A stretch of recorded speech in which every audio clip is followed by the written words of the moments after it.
Amigos y amigas, ¿qué tal? Les damos la más cordial de las bienvenidas a este programa VB en clave constituyente que nace del Centro de Estudios de la Universidad del Biobío en el marco de un proyecto de extensión relevante del año 2021. Estamos además con nuestros panelistas estables, así que quiero saludar a Julia y a Bruno. ¿Cómo están? Hola Alejandra, bien, muchas gracias. Qué bueno tenerlos semanalmente en este programa. Y hoy estamos con la profesora Farideh Serán Chelich, de la vicerrectora de Extensión y Comunicaciones de la Universidad de Chile. Permítanme también contarles que ella es profesora titular de la Universidad de Chile, fundadora y directora de su Instituto de la Comunicación e Imagen, también Premio Nacional de Periodismo en el año 2007. Ha publicado, entre otros, los libros Tejado de Vidrio, Crónicas del Malestar, Carmen Walk, La Vida por el Arte, Chile Actual, Crisis y Debate desde las Izquierdas, Mayo Feminista, La Rebelión contra el Patriarcado y La Guerrilla Literaria. Huidobro de Roca, Neruda, por el que obtuvo además el galardón del Consejo del Libro y la Lectura. Y también ha sido reconocida con los premios Amanda Labarca y Elena Cafarena, colaboradora también de distintos medios de comunicación como el diario La Época y revista Análisis, revista Pluma y Pincel, y directora de la revista Rocinante. Querida Farideh, muy bienvenida a la Universidad del Biobío y felices nosotros y orgullosos de tenerte en este espacio para poder conversar sobre medios y libertad de expresión en el marco, de nuestra nueva Constitución. Muy bienvenida. Muchas gracias, Alejandra, les agradezco, Bruno, Julia, Alejandra, por esta invitación. Creo que estamos cumpliendo como corresponde con el rol de una universidad pública, ¿no? de intentar alimentar, enriquecer los debates ciudadanos con temas que sin duda tienen que ver con la fortaleza de nuestra democracia.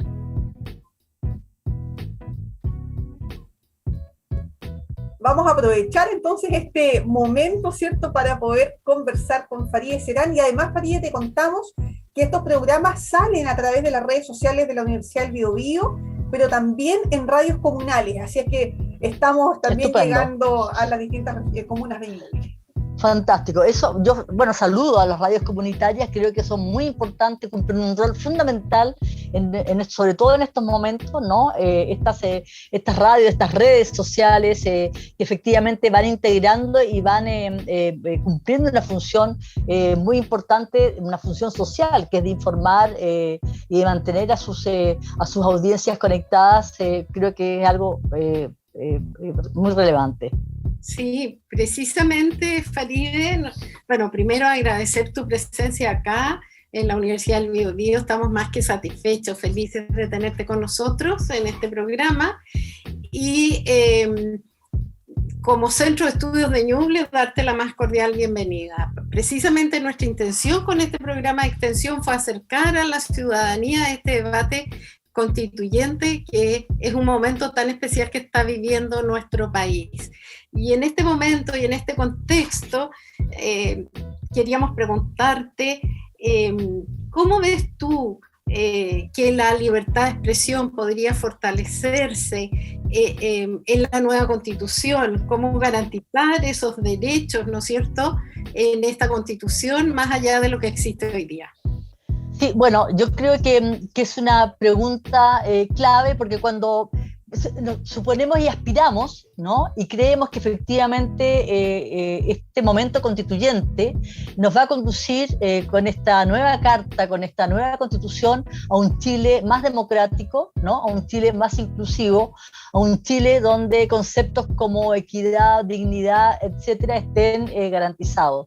Y para garantizar un Chile más democrático es fundamental plantearse el tema de la comunicación como un derecho y el tema de la libertad de expresión como algo que tiene que ver no solo con los dueños de las empresas periodísticas, sino con la ciudadanía, ¿no? Y en ese sentido, el acceso a la información, el derecho a la comunicación, el garantizar la más amplia libertad de expresión es una tarea que sin duda es fundamental en el Chile, en este momento en que se debate el Chile del futuro. Y por supuesto que la nueva Constitución, que sin duda tiene este tema como uno de sus temas centrales, va a entregarnos el marco. Luego luego veremos con qué leyes, con qué iniciativas, pero nos va a entregar un marco general que, por ejemplo, es tan importante, tan relevante como que si asumimos que la Constitución de 1980, la que nos rige hoy día, señala que no puede existir monopolios de los medios de comunicación de manos del Estado, pero sí los ha permitido y sí los permite en manos de privados, lo que ha configurado entonces el duopolio de la prensa escrita en manos de dos consorcios que son el Mercurio y Copesa, te indica un poco la distorsión, ¿no?, en la que estamos y cuán relevante es que la Constitución, ¿no?, pueda efectivamente incorporar esto como un tema central. Entonces, de partida, la Constitución del 80 consagra la existencia y permite la existencia del duopolio, ¿no?, del monopolio de los medios de comunicación en manos de privados, y no permite la del Estado. Con eso yo no quiero señalar de que tengamos que tener monopolio, que el Estado tenga que tener monopolio, ni mucho menos. Yo creo que la libertad de expresión, el derecho a la información es algo bastante, tiene que justamente estar en un marco de diversidad, de pluralidad, ¿no?, de este Chile plural que hoy día está representado en esta convención, y de este Chile plural que debe estar representado en sus medios de comunicación. Y ahí a lo que se aspira, por ejemplo, es a que el Estado pueda tener medios públicos. Medios públicos no significa medios al servicio del gobierno de turno. Yo creo que no hay cosa peor que medios que estén al servicio del gobernante de turno, porque evidentemente distorsiona, porque no corresponde. Pero medios públicos que tengan una lógica y una mirada, ¿no?, que tiene que ver justamente con el conjunto de lo que representa el país, con el que representa la sociedad. Y, por ejemplo, podemos pensar de que en el caso concreto de Televisión Nacional, ¿no?, que es una televisión pública, pero en rigor tienen el nombre de pública, pero no lo es, no es pública, porque está obligada, por ejemplo, a autofinanciarse, ¿no? Y eso evidentemente que implica todo un desafío de cómo se tendrían que entrar a financiar esos medios. Pero eso es un debate que no creo que la convención la vaya a plantear en sus detalles, pero que sí el marco, ¿no?, el grueso, sin duda pasa a ser algo fundamental.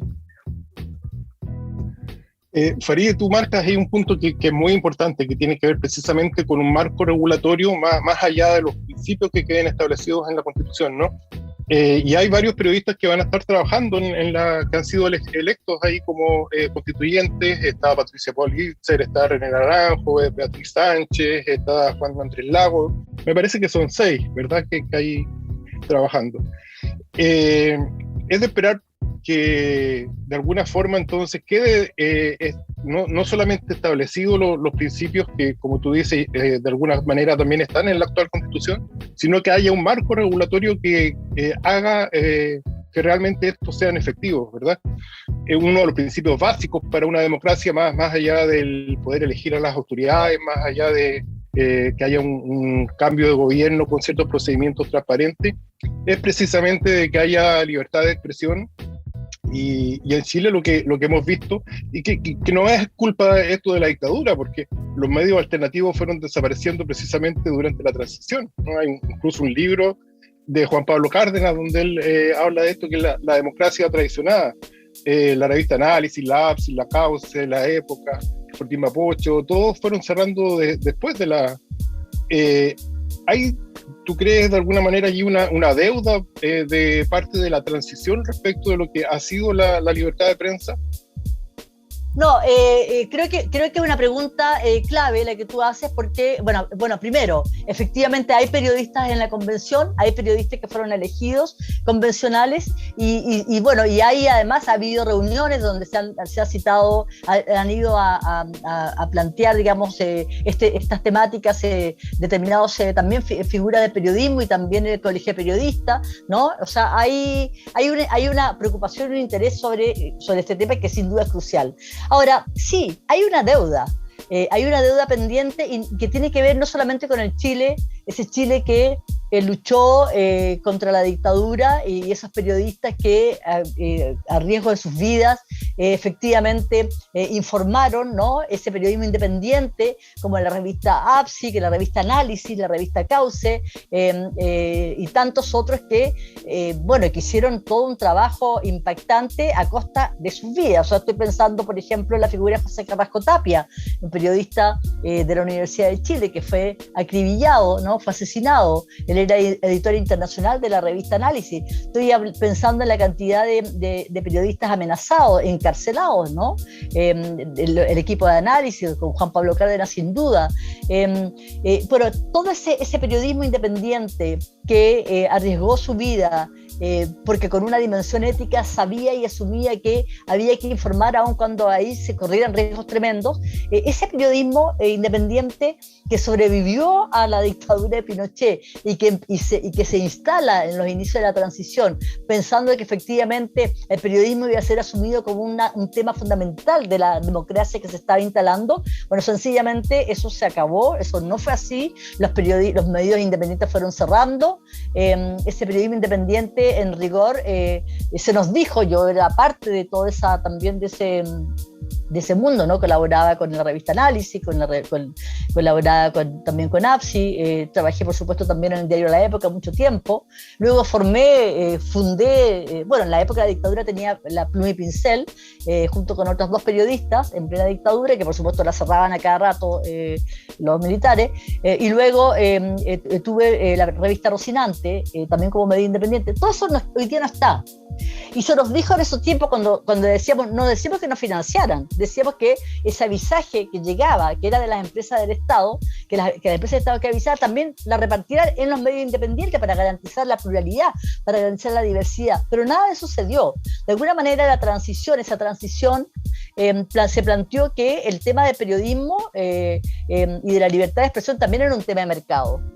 Y por lo tanto, sencillamente, si era un tema de mercado, no había un estímulo especial, no había leyes que efectivamente ampararan, ¿no?, ni pudieran, digamos, poder hacer un seguimiento de qué es lo que estaba ocurriendo en materia de libertad de expresión en esos primeros años de inicio de la democracia. Yo recuerdo muy bien que Human Rights Watch señalaba a Chile como los países con menos libertad de expresión en América Latina a comienzos de los años 90, donde las censuras, donde las autocensuras, ¿no?, eran algo muy cotidiano. Entonces yo diría que el tema del periodismo independiente, de la pluralidad, de la diversidad, de la libertad de expresión es una deuda que se viene arrastrando desde hace muchos años, desde hace muchas décadas. Y eso también ha incidido en la calidad de la democracia, porque no es una frase hecha decir que la calidad de una democracia se mide por la diversidad y la fortaleza y la pluralidad, ¿no?, de sus medios de comunicación.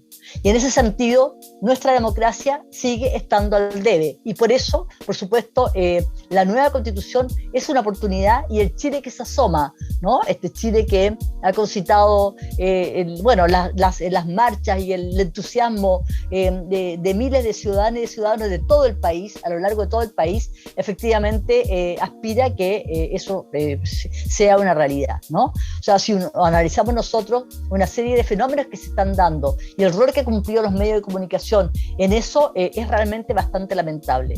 O sea, un periodismo que debe estar al servicio de la democracia, de la transparencia, de la diversidad, de la verdad, que debe tener una dimensión ética, que debe estar por sobre todo al servicio de los derechos humanos, nos damos cuenta que de pronto en determinadas coyunturas eso no ha sido así.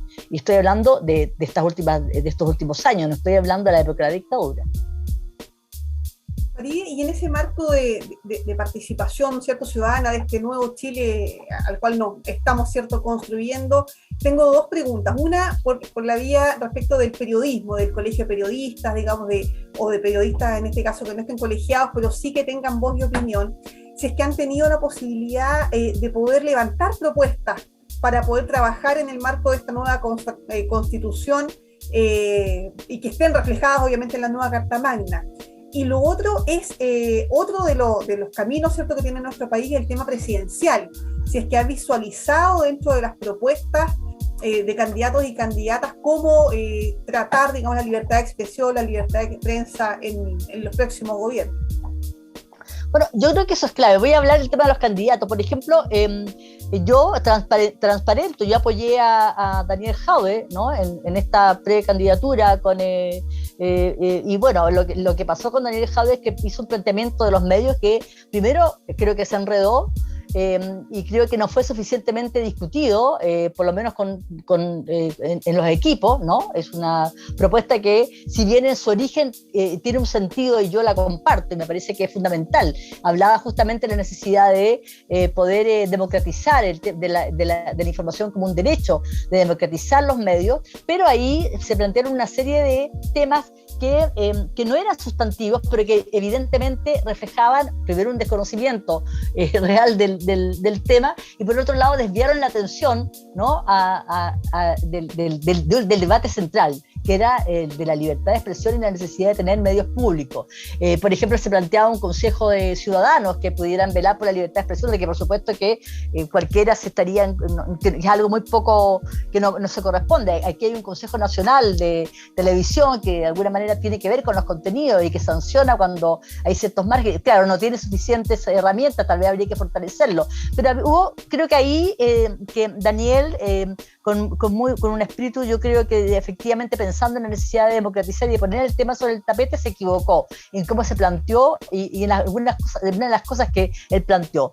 Yo creo que sí, el Colegio de Periodistas y determinadas ONG han elaborado de programas y que tienen que ver básicamente con, por ejemplo, la creación de un sistema de medios públicos, la propuesta de creación de un sistema de medios públicos, de fortalecer la creación e incentivar la creación de medios regionales, ¿no? Para terminar con este centralismo absurdo de que están todos condenados a ver el choque en la Plaza de Armas de Santiago, lo que es bastante absurdo, de poder efectivamente fortalecer lo que significan los medios locales, los medios comunitarios, el poder efectivamente, estoy pensando en medidas que sé que están dando vuelta en distintas instancias que se están proponiendo, medios públicos, una televisión pública de verdad, radio y televisión pública de verdad, incentivar la existencia de medios regionales que efectivamente den cuenta de esta diversidad, de esta pluralidad de voces que existe en nuestro país, ¿no? Por ejemplo, el tema del avisaje. O sea, no es posible que el avisaje vaya a fortalecer determinados medios, o sea, poder efectivamente hacer una distribución equitativa de avisajes que básicamente que fomenten justamente, ¿no? La existencia, ¿no? de otras voces, de otras narrativas, de otras estéticas que son parte de nuestro país y que sencillamente no se han asomado. O sea, si analizamos, por ejemplo, para que esto no se entienda de que es un debate que solo nos interesa a los periodistas o de entre periodistas, sino que es un debate ciudadano, que le interesa a la ciudadanía. Si uno analiza, por ejemplo, el Chile que emerge luego del estallido, o el Chile que emerge en la Convención Constitucional, es un Chile que no había aparecido, que no estaba en los medios, un Chile que no estaba en la prensa, un Chile con dolores, con necesidades, ¿no? Un Chile además con anhelos, un Chile que es parte, ¿no? Pero que sencillamente fue marginado, con discursos, con narrativas, con estéticas que sencillamente no estaban. Cuando uno analiza que el ministro de Salud de la época, cuando se inicia la pandemia, luego de elaborar políticas públicas, dice con sorpresa, cuando ve que esas políticas públicas en torno a la pandemia se estrellan con la realidad, dice, bueno, la verdad es que yo no conocía los niveles de hacinamiento, yo no conocía los niveles de pobreza, yo no conocía los niveles de precariedad, por ejemplo, o este país que se estaba asomando, te indica que lo que se estaba asomando, lo que se ha asomado en las últimas décadas es un Chile, pues una mirada. No es esa diversidad y no es esa pluralidad. Y cuando hablamos entonces de medios de comunicación, de libertad de expresión, de diversidad de medios públicos, tiene que ver justamente con que ese Chile real, con sus pueblos originarios, con sus diversidades étnicas, sexuales y de todo tipo, se asome realmente. Bueno, nos estamos dando cuenta mucho más ahora, Farideh, con toda tu intervención, de la diversidad de dimensiones que está detrás de esta aparentemente simple decir derecho a la comunicación o derecho a la libertad de expresión, ¿no? Se está instalando entonces este derecho como un derecho humano también fundamental, que va más allá solo de la prohibición de un monopolio estatal de los medios, como tú planteabas, o la libertad para fundar, editar periódicos o medios de comunicación, sino que involucra personalmente a cada uno de nosotros en forma individual y también colectiva. ¿Nos podrías ampliar un poquito eso? Porque a veces te dice hay una libertad de expresión individual que yo tengo, que cada persona tiene, para decir lo que piensa sobre un determinado punto sin censura previa. Pero también hay un derecho colectivo, ¿no? Hay una libertad de expresión colectiva que tiene que ver con el interés público. Hay un interés privado y hay un interés público también. Sí, bueno, ahí está la figura periodista. O sea, el periodista tiene, la figura periodista no solamente es aquel profesional que puede hacer jerarquizar entre lo que es relevante de lo que no es relevante, entre lo que tiene o no interés público, entre lo que contribuye o no a la conversación ciudadana. También esa figura periodista tiene una dimensión ética, y que significa que hace que su trabajo, que esa dimensión ética esté enmarcada en el respeto al otro distinto, esté enmarcada en una dimensión de respeto a los derechos humanos.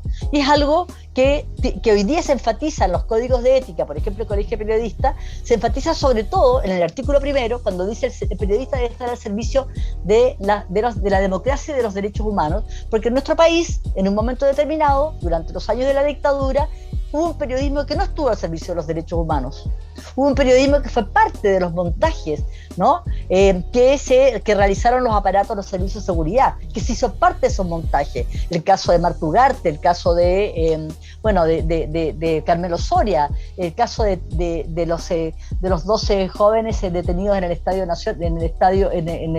con la llegada del Papa. O sea, hay tantos casos que hablan justamente de estos verdaderos montajes comunicacionales en los que participaron periodistas. Entonces, esa dimensión ética hace que efectivamente de partida, cuando todo el mundo habla de periodismo ciudadano y que cualquiera puede ser periodista, yo digo, bueno, el periodismo para algo, o sea, no cualquiera puede ser médico, no cualquiera puede ser dentista, no todos podemos ejercer la medicina, no todos podemos ejercer porque hay ciertas especificidades y hay ciertos marcos. No todos no pueden decirse que son periodistas, porque el periodista tiene una demanda con la verdad, con la investigación, con la veracidad, con una serie de marcos que regulan su quehacer.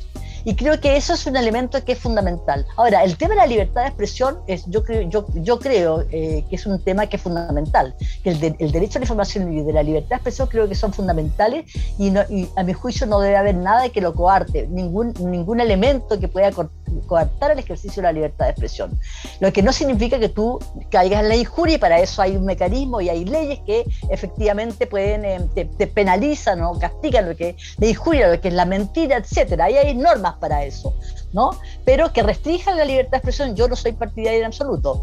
Lo que pasa es que tenemos que vivir esa experiencia de tener medios diversos, de tener efectivamente una conversación sin cortapisas, sin censura, donde efectivamente estén todas las opiniones, y no solamente las opiniones de una élite, no solamente la mirada de una élite, no solamente la estética de una élite.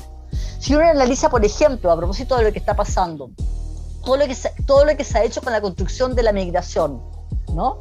El tema de la construcción de la migración está hoy día asociada, sobre todo en los discursos de los últimos, y hay estudios al respecto, ¿no? De los últimos tiempos, está asociada el migrante está asociada a la figura del delincuente, del tipo que va a asaltar, del tipo que va a asesinar, ¿no? O sea, esa figura, así como en algún minuto la figura del manifestante estaba asociada a la figura del extremista. El derecho a la manifestación de cualquier sociedad democrática que está consagrado, finalmente cuando llegaban los medios, la televisión, en sus horarios estelares, se instalaba la información en el noticiero central, cuando hablaba de la marcha en la plaza, en la plaza de Armas, o en la Plaza de la Dignidad, o Plaza Baquedano, como quieran llamarla, ¿no? ¿Cuál era la figura que ponía? Un encapuchado. O era la figura de alguien encendiendo barricadas. No era la figura de la gran masa que estaba ahí manifestándose de manera pacífica. Entonces, tú vas construyendo imágenes, tú vas construyendo realidades, ¿no? A partir, efectivamente, de una falta a la ética, de una manipulación de la realidad. Si tú pones el foco en una cosa y estás ocultando otra, tú estás construyendo algo. Estás construyendo una narrativa sobre algo. Por eso es tan importante el tema de los medios de comunicación, de la libertad de expresión, de la diversidad de medios, de tal forma que tú tengas la posibilidad de escuchar el discurso, que tienes sin duda derecho a darlo, a hacerlo, de la persona, no sé, más ultraderechista, conservadora, etcétera, pero también tienes la posibilidad de escuchar el discurso del señor que está en el otro lado, ¿no? Del más izquierdista, o de nuestros pueblos originarios que han estado absolutamente también desaparecidos, hoy día aparecen, ¿no? Hoy día dignificados en la Convención Constitucional, con una presidenta como Elisa Loncón, que sin duda es un orgullo para todos nosotros, una convención además constitucional elegida de manera paritaria, que es la única en el mundo elegida de manera paritaria, y con una mujer mapuche a la cabeza, es algo que nos enorgullece a todos. Pero ¿qué es lo que hay detrás? ¿Qué es lo que han intentado los medios? Además, analicemos los medios, el rol de los medios con la Convención Constitucional. Desacreditarla. Hablar permanentemente de que nos han puesto de acuerdo, de que es una bolsa de gatos, de que están pidiendo, o sea, aquellas que están pidiendo más plata, que se están subiendo los sueldos, cuestiones que han sido desmentidas una a una, pero ya se instala la imagen de una bolsa de gatos, ¿no? De gente que se está subiendo los sueldos, lo que es bastante lamentable. Entonces, a ver, yo no digo que tengamos que uniformar los discursos, o que por decreto decidamos qué es lo que se va a decir y qué es lo que no se va a decir. Lo que digo es que tiene que haber muchas voces diciendo muchas cosas, no solo uno diciendo lo que quieren. No puede haber una hegemonía de un discurso, que es lo que ha pasado en nuestro país, ¿no? De un discurso de una élite económica y conservadora, que es la que ha estado en rigor, diría, hegemonizando la esfera de lo público, de lo que se conversa y lo que no se conversa, de lo que es correcto y lo que no es correcto. Eso me parece que es bastante complejo para una democracia de verdad, y para lo que significa además el reconocimiento de nosotros como sociedad. Bien, bueno, lo que tú dices es muy importante, ¿no? Nosotros como país necesitamos conquistar nuevamente el pluralismo. Hemos tenido durante mucho tiempo una mirada hegemónica de una sola visión que ha predominado, y en esto la concentración del poder, no solamente la concentración de los medios de comunicación, también tiene mucho que ver, ¿no?